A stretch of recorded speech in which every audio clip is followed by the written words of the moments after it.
Right then, welcome back for the final session of Recon Middle East and North Africa 2016, at least the final session of the conference. We're going to talk about branding now. Two great guys going to share their thoughts, and I hope you're going to share yours as well. But there's an interesting twist on branding, and this is it. We're talking about the anti-branding movement. Do we have too many brands? Remember the No Logo book by Naomi Klein?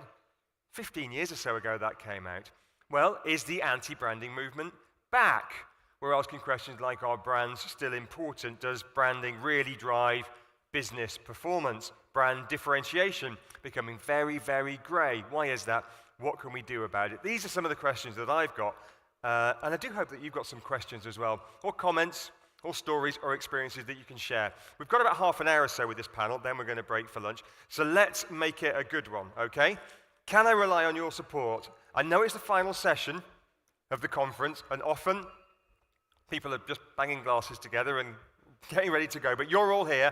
Are we all attentive? Lots of energy in the room? We're going to get some questions? Thank you very much indeed. I appreciate that, because these panelists, I tell you what, they deserve some good questions. They are the best in the business. I'm going to welcome them on stage now. John Brash of Brash Brands and Alex Andakis of Andakis Advisory Services. Gents, come and join me, please.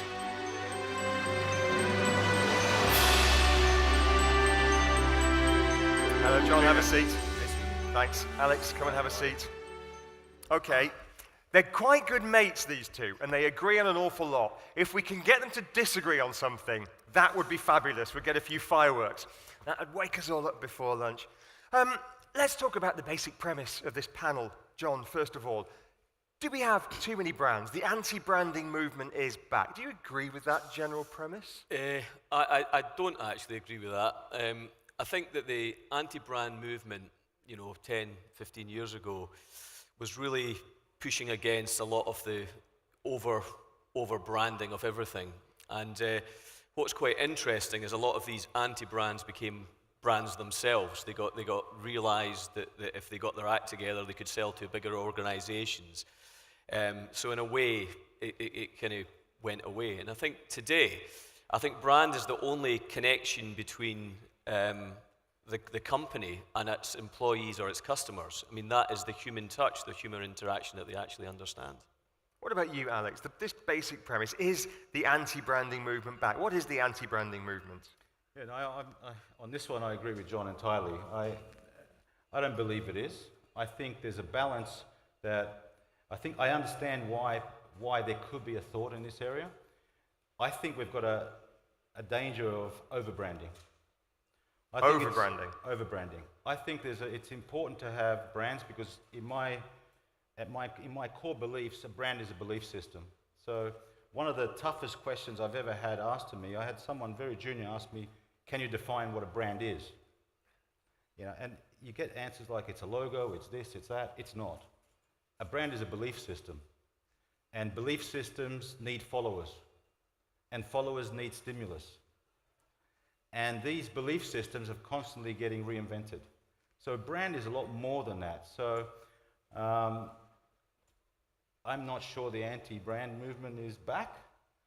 I think we need to find the balance between the anti-brand and the over-brand. Okay, so here we think that brands are still here. Perhaps we need to do some work on what they are, but brands are still here.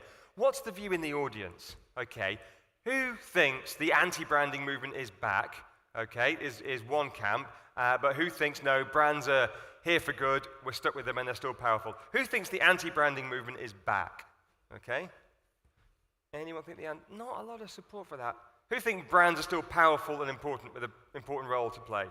Yes, a lot of people do, including David McAdam. Okay, so if brands are important, but they do need to evolve. Both of you, when you sent me your notes ahead of this discussion, used the phrase, a brand is not a logo.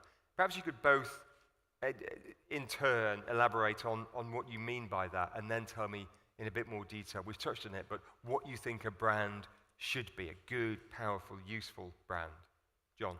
Well, look, I think probably, 1950s, the identity, the logo itself was really the original mark of an organization. And I think historically, a lot of people have looked at it from that perspective. I think that what you would say nowadays, you would probably say the last 4 or 5 years things have changed again. That from a business to business, a lot of corporates may be a bit more traditional in their sort of view of what they are from an organizational perspective.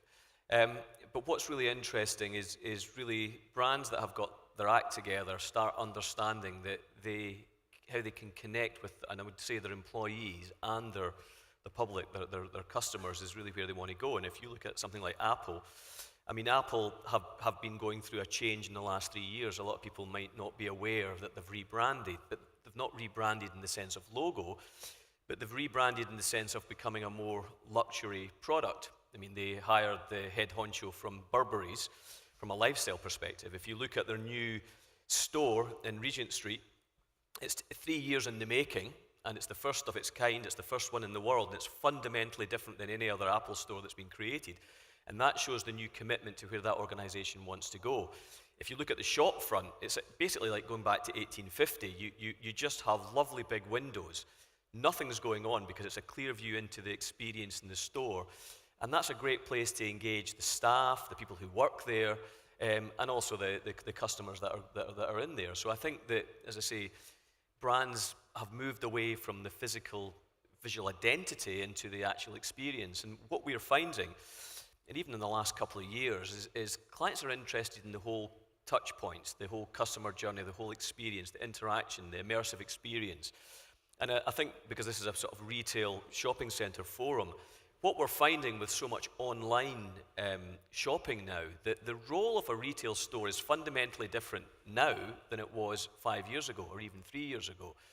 What we need retail stores to do now is actually give customers something that they can't get online, and that's experience. So if you look at Selfridges and you go to, say, Kiehl's, that you can actually get a hand massage that you can get at the Selfridges store. You certainly can't get that online. So I think brands have had to adapt, and they're getting far more customer-centric, starting to think about the experience as opposed to the visual assets. And another word that I picked up on in your notes, and I think I circled it 3 times about what a brand should be, was the word purpose, which sounds quite worthy and high and mighty. Explain how that works. Well, purpose, I think if you look at, we had a bit of a joke yesterday about whether I'm a Gen X or a baby boomer. I'm certainly not a baby boomer. And it's all really to do with, if we look at Gen Y, Gen Z, they're far more, which is the younger generation, the generation that's coming, far more digital natives. They're far more driven by purpose-led brands. So what an organization does or what it stands for matters to them, because they've got access to finding out more information. They're far more confident about complaining or praising a brand online. So having a purpose is essential in a sense of provenance and authority. I mean, like at Brash, our organization, we have the Brash tartan, which is authenticity. It's my family tartan. And that's part of the beliefs of us as an organization, being relentless, being brave, and having fun. And that's important, that all the staff that work at Brash actually can live these values or believe in these values that we're actually doing. So purpose-driven, a lot of our clients, even when they get into strategy, they're talking about, what about our look and feel? What's our tone of voice? What's the narrative? We just say, why and what and how. And if you can start thinking about that, that's what consumers ask. Why do I buy this brand? Why do I believe in you? And that really is purpose-driven branding. Alex, from your perspective, you touched on this earlier. You said brands are belief systems need followers, and followers need stimulus, which is interesting. So I'd like to pick up on this idea of, well, what is the stimulus?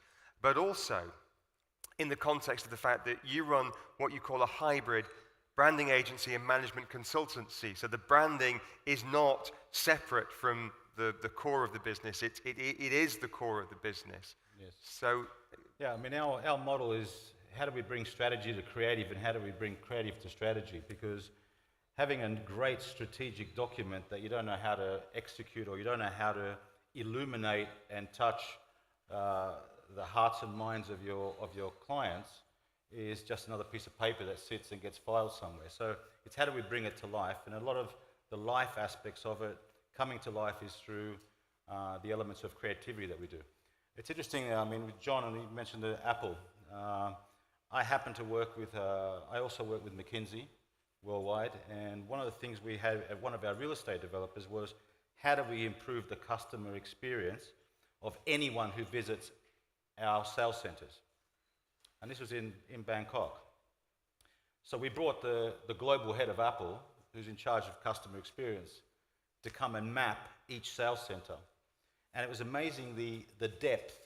Even the type of furniture that Apple has in their store has been tested as being, this is the right type of furniture, style, design, material, that's going to create some form of engagement with a customer as they're going through their journey throughout an Apple store. So you see, to answer your question, that component of it is all about experience. The stimulus is experience. I also happen to work with another large hotel chain, Hilton. And for me, it was a very strange request because it wasn't the marketing department that hired us, it was the HR department. And the HR department said, we want to create an employer brand engagement program. We want people who work at Hilton anywhere in the world to understand what our brand means. So it's not about what the logo looks like, but what does it mean to be a Hilton employee? How do we address customers as they walk in? What is the first thing we say to someone who approaches our concierge services? How do we answer the telephones? So that is a fully immersive experience of how you create a brand that someone who has that experience say, I'm at the Hilton. This is the way they do it, right?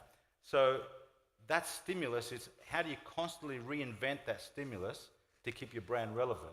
Because at some point, if you're not relevant, you're dead. And we've seen many great brands who have come in, captured value, or created value, failed to capture it, and their failure to reinvent themselves meant that they died. Can you give us an example? I think BlackBerry's one of the best examples, you know, to completely miss the concept of mobile phone, right? One thing is to speak on the phone, the second thing is to have email, but today a mobile phone is more than that. A mobile phone is your camera, a mobile phone is a fashion accessory, a mobile phone has to have all your apps working when you want it, right? It missed the boat. Nokia is another one. So if you take the mobile phone example, you see how those brands didn't reinvent themselves, and lack of reinvention means death at some point. I think as well, just to build on Alex's point, I think the hospitality sector has got a real challenge at the moment, and disruptions coming into that world, and the likes of Hilton and the likes of all the big boys are realizing that consumers are not after global standards anymore. They're after local experience and authenticity, going back to it. And the biggest disruptor to the hospitality industry is Airbnb. Now everyone says, yeah, an Airbnb, I'm not going to stay in an Airbnb. But they don't necessarily think of a bed sit in London. Airbnb can be a villa. Airbnb can be a beautiful apartment in the Champs-Élysées. And because consumers now and cosmopolitan CEOs now are actually saying, well, if I've got my family, I want to go somewhere and actually live and experience that city, the local culture. So the F&B offering of a lot of these hotels now, they're having to look at that because people don't want necessarily the standardization or even necessarily the London or New York, franchises in their product. They're wanting the local Barcelona food because that's why they've gone to Barcelona. So the whole hospitality world is going through a major upheaval just now, and it's quite scary for a lot of them. And the likes of Hilton and all of these are completely, whether they're opening up new brands, such as the boutique ones, such as Indigo, or doing other stuff like that. That whole sector is really now, in a real sort of change mode, which is quite interesting. It's funny, my wife and I have an interior design company. We design hotels. Last night, we were on a conference call with a boutique brand in America. We're designing their Dubai hotel. And the guy in America leading the call wasn't the head of design. It was the head of branding. He was definitely the most important person in the room. We're an interior design consultancy. We do what the branding guy says. Listen, let's take some questions, or some comments, or some experiences from the floor. We got these guys for a while. Yes, please. Hand proudly in the air.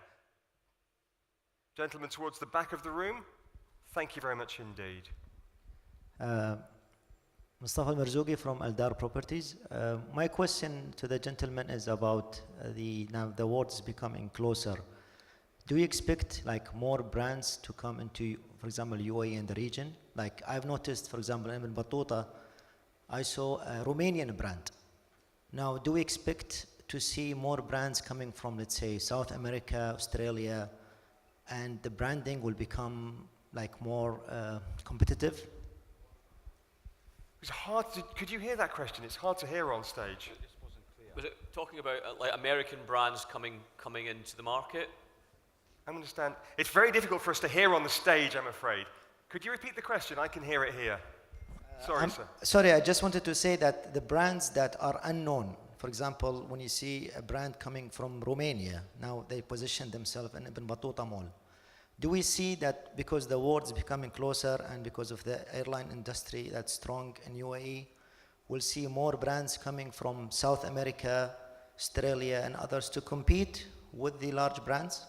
Yeah, Thank you. the question was about brands coming in from, not from America, big brands like Apple that we know, but obscure brands from South America or Romania. How do they position themselves? Absolutely. I mean, it's, you know, you look at F&B in Dubai, for example, and you can eat Armenian food, you can have fish and chips from the UK, you can have whatever you want here, and that's just because it's a cosmopolitan sort of city.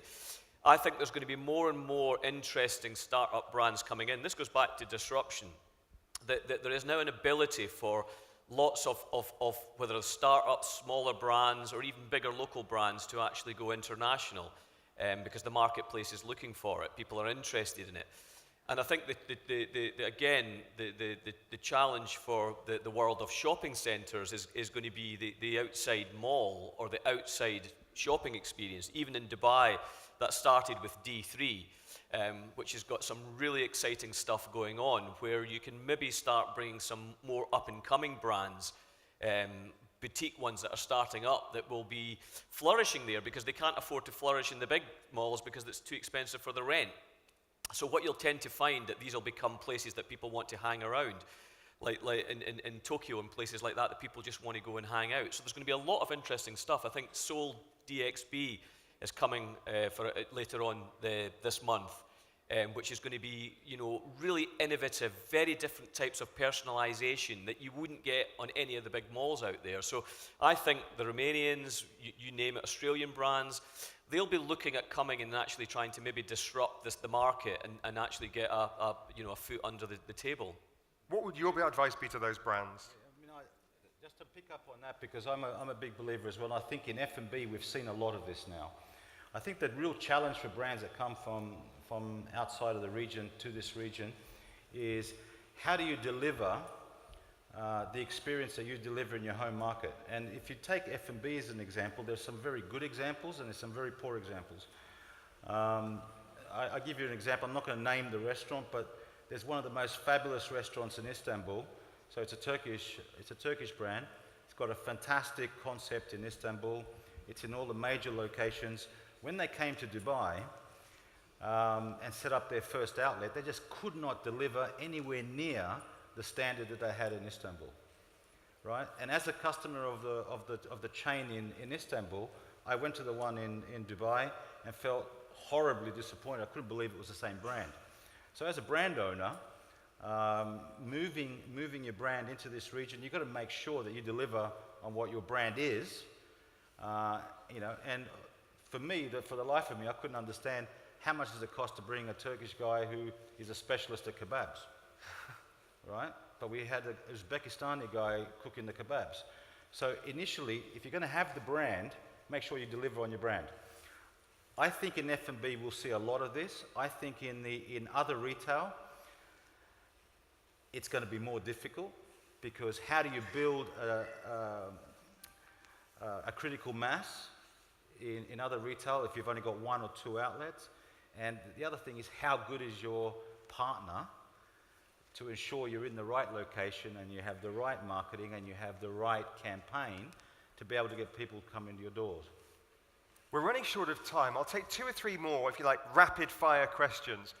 Yes, please. There's a lady towards the back of the room there. Thank you very much indeed. Thank you.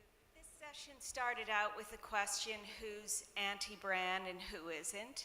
And with that in mind, are you referring to chains? Because everybody wants to brand themselves even if they're just one store. That's recognition in what you're doing. So when you refer to anti-branding, I'm not sure what you mean by that. And No, it's a good point. Anti-branding, people could write a PhD about what is anti-branding. But I think your point about an individual, independent store and how they approach branding is interesting. Can I answer that? I'm from Australia, where one of the biggest brands in any supermarket are the home brands, the brands of the retailer. And in the supermarket chains in Australia, 4 customers do 98% of the business. So when they decide to have their own brand in every category, they can do some serious damage to the big manufacturers. So we had brands like called No Name, No Frills, which were black and white with just the term No Name. What they found over time was that whilst people may engage with those products based on one platform, which is price, over time that's not a sustainable benefit for anyone. So what you've seen in home brands now is that every major retailer now wants to brand their home brand. So if you go to Tesco today and look at their supermarket own brand, it's as good as any brand on the shelf, right? Or in Marks and Spencer's, or in any of the supermarkets today in Australia. So they've now gone against their own no brand into a branding concept because they need to build in a benefit more than just price, which is, how is this, do I trust that this brand's going to perform? What does this brand bring to me? What is it? What does it mean? How does it look on my shelf? Because one of the greatest things that the generic brands found in Australia was, if I've got tea and I've got it standing in my kitchen, it says No Name, I have a guest come over, they used to put Lipton over top of it, right? So it's more than just price. And the anti-brand movement, unless you've got a really strong position and you create a cult following, which is niche, the question is, how long can that fad stay? Let's take one or two more very final quick questions. Who's got the last question for these guys? If you were sitting in their office, okay, it would cost you thousands of dollars to ask these guys a question. Now you can ask it for free. You've got about 5 minutes left. This is a one-time offer, okay, and it expires in about 5 minutes' time. Okay, who's got the final question? Okay, I'm going to ask the final question then. Advice to local homegrown brands going overseas, going outside of this region. We had a couple on this stage yesterday. We had Batil, who've done it quite successfully. We've had Toy Store, and the guys there were very candid about saying their foray into the United Kingdom was not successful. He said we had a label rather than a brand. So what advice would you give? I would say that, again, it goes back to your purpose or your role and your authenticity and provenance. Batil dates, high-end, luxury, fantastic. That's a story that the world wants to hear about. That's a store that people are wanting to know about. So in London, Paris, you can imagine that doing really well in malls and on high streets. Something like, you know, the toy shop, it's what's unique about it, what's different than Hamleys. Is it a better version of Hamleys? Is it a more experiential version of Hamleys? So if they don't have any point of differentiation, or they don't have a disruptive philosophy, then you've got to understand, why are they doing it? Because they're not better brands locally that are already achieving that. So really it's about understanding what your core offering is, understanding what your role is, what your point of differentiation is. And if you've got it and you believe in it, then you just thrust it through and create an experience that people will engage with and get. It's actually quite straightforward, as long as you have that story and the narrative. If you don't, then all you are is basically doing what someone else is doing. And you're going to crash and burn. Yeah, I wouldn't say, oh, well, you know, Those are good my luck to words. all of them. I would say it's not something that I would spend my money doing. You've got to really be careful about this. And you've also got to understand what industry that you're in. You know, it's quite interesting. Selfridges, as a store, look at online as a store. So they look at that as one of their as a flagship. Online, their online isn't a different company. It is their flagship. then the different other stores they have are also part of all of that. And that's how these guys actually work. They're good at what they do. And unless you've got something that is better than or different than, then why do it? Alex? Yeah, can I build on it? I mean, I'll put the strategy part of this. If I was consulting those companies, the first question I'd ask is exactly what John said. What's my value proposition? And the way we define these questions are very simple questions we ask our clients is, what is your right to win? If you can't answer that, then don't go anywhere, right? Why have you got a right to win? So what's your value proposition? The second question is, if that's your right to win, go and do some work in the market you're about to go out to and say, is it attractive to the customer base in that country? The third question is, if it is attractive to that customer base in that country, are there enough customers that I can create a critical mass? And if that's also a yes, right, now how do I reach them?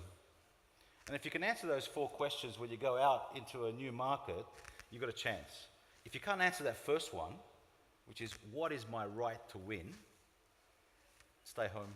And I'm just again building on Alex's point, I would say the world is changing. We know it's changing. Every day it's changing.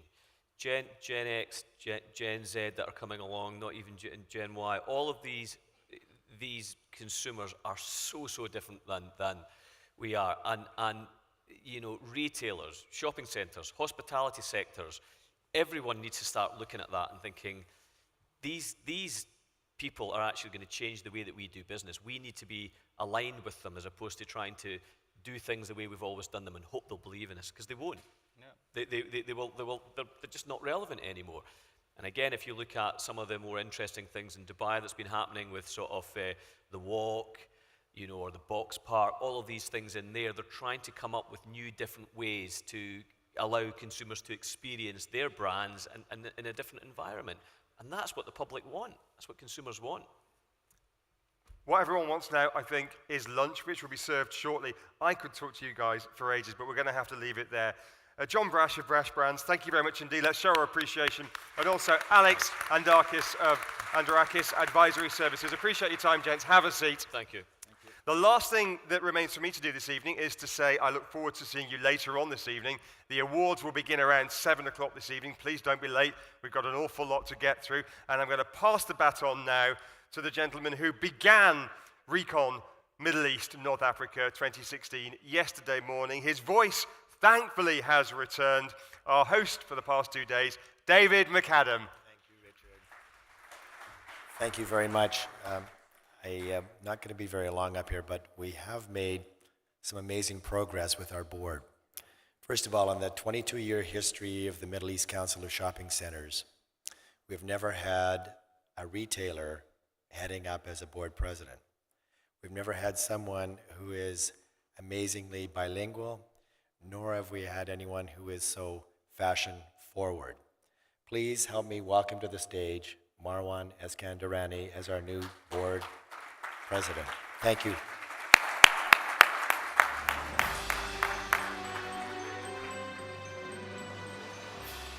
السلام عليكم ورحمة الله. بسم الله الرحمن الرحيم.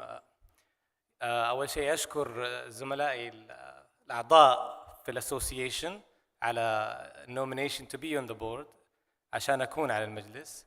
كما أشكرهم كمان أعضاء المجلس بنفسهم على ترشيحي إني أرأس المجلس، وإن شاء الله بإذن الرحمن أقدر أكون عند حسن ظن الجميع وتكون الأسوسيشن من سنة لسنة أفضل.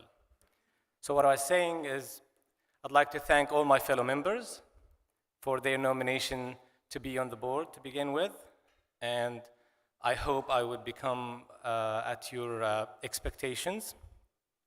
And I would like to thank my fellow board members for their nomination to be the president of the board, and I hope that together we can make this association and this Recon better and better every year so that can meet your expectations as well. Thank you, and enjoy the rest of the day.